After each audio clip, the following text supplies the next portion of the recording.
जागीर ने, जो कि लोग सुपरमैन की पूजा करते हैं। Carbon, oxygen, hydrogen, nitrogen, phosphorus,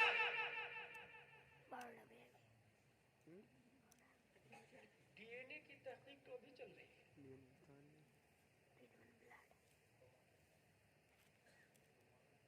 और डीएनए का फुल फॉर्म है डीऑक्सी राइबो न्यूक्लिक एसिड।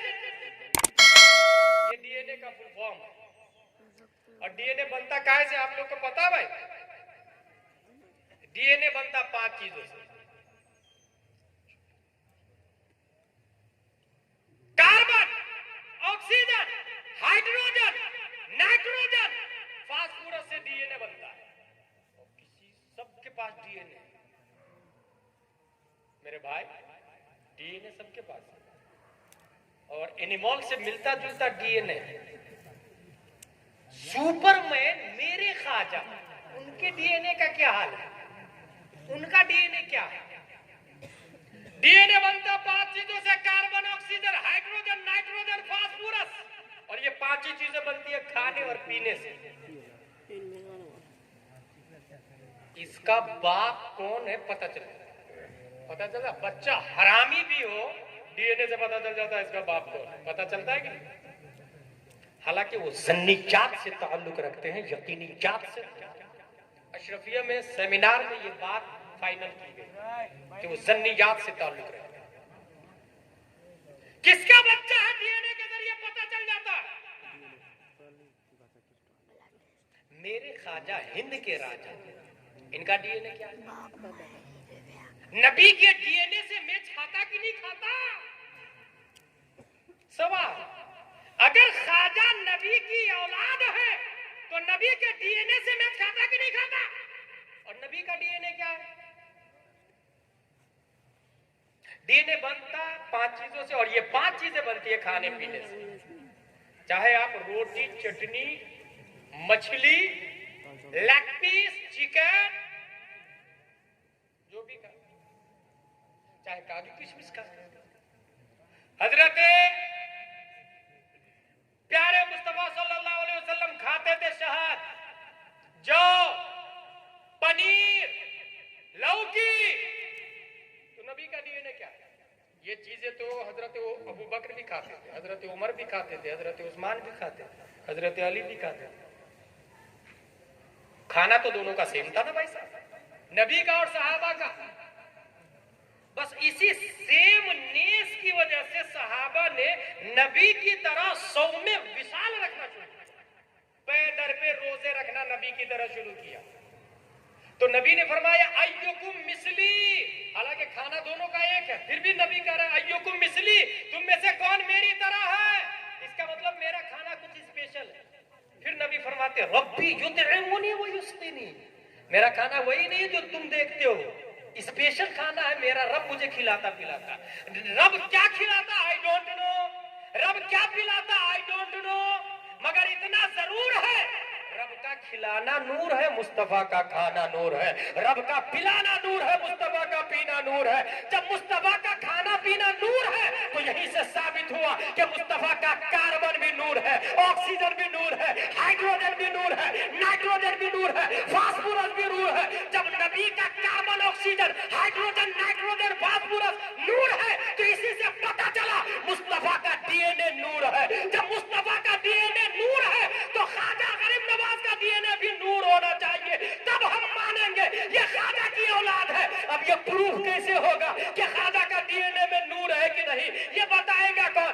अगर सिर्फ आलिम बताएगा तो डीएनए की दूसरी लाइन है, मेडिकल डिपार्टमेंट है, ऑक्सफोर्ड वाला बताता है, कैम्ब्रिज वाला बताता है, जेएनयू वाला बताता है, जेएमयू वाला बताता है। इसलिए अल्लाह ने 10 शव्वाल 1272 हिजरी में जिस मुजद्दिद को पैदा फरमाया वो इतना बड़ा मुजद्दिद है कि तमाम साइंसदानों का भी पावर लेकर के जलवागर हुआ और तमाम आलिमों का रूहानी बाप बन के पैदा हुआ। वो मुजद्दिद भी है, मुफस्सिर भी है, मुहक्किक भी है और अपने वक्त का अजीम साइंटिस्ट भी है। उस अजीम साइंटिस्ट ने बताया कि तेरी नस्ल बाद में है, बच्चा बच्चा नूर का,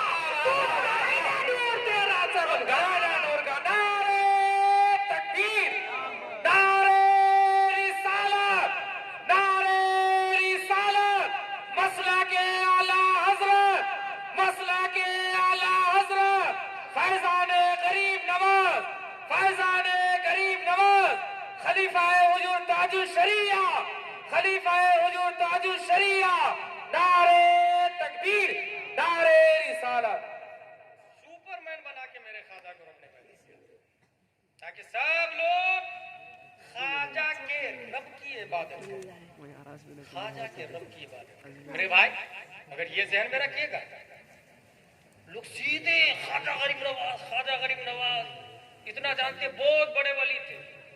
एक फैक्ट याद रख ले, ख्वाजा गरीब नवाज वली बाद में, पहले आलिम बने, मुफ्ती बने, हाफिज बने, मुफस्सिर बने। वो ख्वाजा ख्वाजा तब बने, बगैर इल्म के कोई ख्वाजा नहीं बन सकता, कोई वली नहीं बन सकता बगैर इल्म के। याद रखिएगा, ख्वाजा बनने के लिए, वली बनने के लिए और ख्वाजा बनने के लिए इल्म होना शर्त है, आलिम बनना शर्त है। इसलिए अपने बच्चों को, अगर आप ये चाहते हैं कि फिर कोई गुलामी ख्वाजा पैदा हो, सुपरमैन, इस जमाने का सुपरमैन पैदा हो, तो क्या करेंगे मेरे भाई? कन्वेंशन पाया, Saint Joseph, Little Flower, Bhandari, DH, HP, एक से एक स्कूल वाले, हाई फाई फीस, और लोग मरे जा रहे हैं उसके। भाई आपका बेटा चीफ जस्टिस ऑफ इंडिया बन गया, सुप्रीम कोर्ट का चीफ जस्टिस, क्या कर लेगा? मोहम्मद हिदायतुल्लाह नहीं बना था चीफ जस्टिस, मिर्जा हमीदुल्लाह बेग नहीं था चीफ जस्टिस, अजीज मुबशिर अहमदी हिंदुस्तान के चीफ जस्टिस का नाम है सुप्रीम कोर्ट। अल्तमश कबीर कौन था? सुप्रीम कोर्ट ऑफ इंडिया का चीफ जस्टिस। क्या किया भाई साहब? कितने लोगों को कलमा पढ़ाया, कितने लोगों को शराब छुड़ाया, जुआ छुड़ाया, रेपिस्ट बनना छुड़ाया। अलिफ बा तासा बना दे तो एक ख्वाजा 90 लाख को कलमा पढ़ाए। पता चला वो वाले जिस्म वाले सुप्रीम कोर्ट का जज क्यों बनाते? रूह वाले सुप्रीम कोर्ट का जज बना है, रूह वाले सुप्रीम कोर्ट का जज। मेरे भाई, अब आखिरी में खास बात बता रहा हूं। कुरान शरीफ में आया, हल अता अलल इंसान हीनुम मिनद दहर लम यकुन शैअन मज़कूरा। क्या इंसान पर एक ऐसा टाइम नहीं गुजरा जिसमें वो शैअ मज़कूर नहीं था? ये आयत का क्या माना हुआ? एक जमाना ऐसा था कि इंसान का जिक्र नहीं था। पर्दे अदम से रब ने अदम से वजूद में किया। आपने लोग यहाँ कलियाचक में, बंगाल में अभी पैदा हो रहे ना, हजारों साल पहले हम पैदा हो चुके हैं। और कहां पर है? आलम अरवाह में। और रब कहता अब तुम्हारा नंबर है तो वो आता, अब तेरा नंबर है वो आता, अब तेरा नंबर है वो आता, अब तेरा नंबर है वो आता। ऐसा सिस्टम है भाई साहब। इसलिए मुझे एक हदीस याद एक बात याद आ गई। पहले वो बात सुने। मालिक बिन दीनार ने एक बच्चे को देखा और उस बच्चे से सोचा कि इस बच्चे को सलाम करूं। फिर ख्याल आया, नहीं यार मैं तो बनाऊं ना, क्यों सलाम करूं बच्चे को? वो आगे निकल सोचा यार बच्चा है तो क्या हुआ, मुस्लिम तो है, चलो सलाम करते। वापस पलटे और आके कहा, अस्सलामु अलैकुम अय्युहत्तिफ, ए बच्चा आप पर सलामती हो। तो जानते हैं बच्चा क्या जवाब दिया? वालेकुम सलाम या मालिक bin Dinar. Malik bin Dinar confused, how do you know what is my name? तुम्हें मेरा नाम कैसे पता? उस बच्चे का जवाब देखे, आलम अरवाह में मैं आपको पहचानता था, तो इस आसाम में क्यों नहीं पहचानता? पता चला अपने लोग पैदा होके कहां पर है? आलम अरवाह में। जितने लोग हैं सब आलम अरवाह। अब मिशकात शरीफ की एक हदीस है, अल अरवाह जुनूदुम मुजन्नदा इदा तआरफ मिना इख्तलफ व इदा तनाकरा मिना इख्तलफ। तमाम रूहें मुजतमा लश्कर है, तमाम रूहें एक जगह। अब दुनिया में आने के बाद जिस रूह ने वहां पहचाना था वो यहाँ आके उसके करीब हो जाती, और जिसने वहां नहीं पहचाना वो यहाँ उससे दूर रहती। जानते इससे मुझे क्या समझ में आया? इससे ये समझ में आया कि आज जो बच्चा कलिया चक में पैदा होकर 180 देग में हिस्सा ले रहा है और ख्वाजा के करीब हो रहा है, तो वो 15वीं सदी हिजरी में करीब नहीं हो रहा, 1500 साल से भी पहले, बल्कि आलमे अरवाह में वो ख्वाजा के करीब था। ये मिशकात की हदीस बोलती है, अल अरवाह जुनूदुम मुजन्नद इदा तआरफ मिना इख्तलफ, वहां पहचान थी, इसलिए यहाँ आने के बाद करीब होता चला जाता, करीब होता चला जाता, बहुत करीब हो जाता है। और जिसको पहचान नहीं थी तो वो अगर अजमेर में भी पैदा हो तो दूर होते होते होते होते कामरान चिश्ती बन जाता है, राबसी बन जाता है, शिया बन जाता है, ख्वाजा का गुस्ताख बन जाता है, नबी का गुस्ताख, सहाबा का गुस्ताख बन जाता है। इसलिए जो लोग ख्वाजा की अकीदत में यहाँ जमा है और ख्वाजा को जानते मानते पहचानते हैं, इस बात की दलील है कि वो आलम अरवाह में ख्वाजा के करीब थे। कुरान शरीफ बोल रहा है, हल अता अलल इंसानी क़ीनुम मिन अद-दहर लम यकुन शयअन मज़कूरा, इंसान पर एक ऐसा टाइम था कि वो आलम अरवाह में भी नहीं था। आलम अरवाह में आया, आलम अरवाह में आने के बाद रब ने जब चाहा उसे माँ के पेट में, माँ के पेट में होने के बाद रब ने जब चाहा उसको आलम अजसाम, दुनिया में आने के बाद रब ने जब चाहा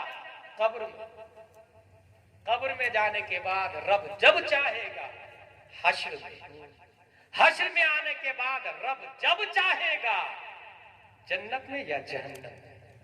यही तरीका है ना भाई, पूरा सिस्टम बता दिया मैं, दुनिया व आखिरत का पूरा एक शॉर्ट तारुफ दे दिया मैं। अरवाह, अजसाम,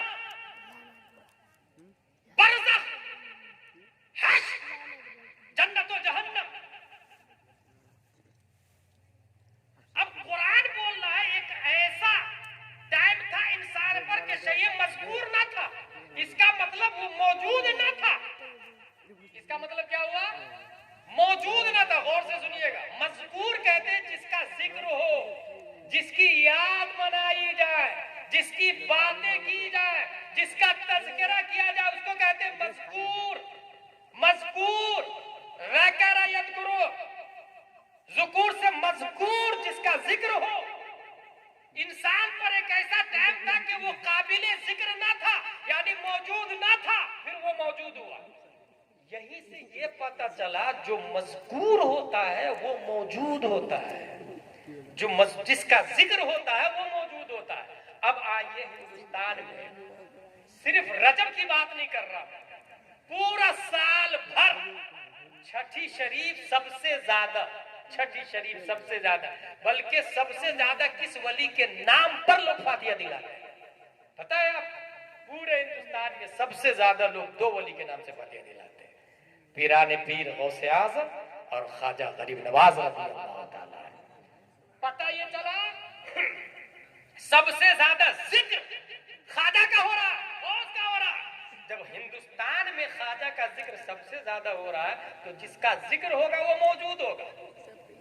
तो जो मज़कूर हुआ वो मौजूद हुआ, तो ख्वाजा इतने जगह जिक्र किए जाते, इतने जगह जिक्र किए जाते कि यहाँ 180 देग खंडवा में, बम्बई में, दिल्ली में, गुजरात में, पटना में, गली गली में छठी शरीफ, छठी शरीफ, छठी शरीफ।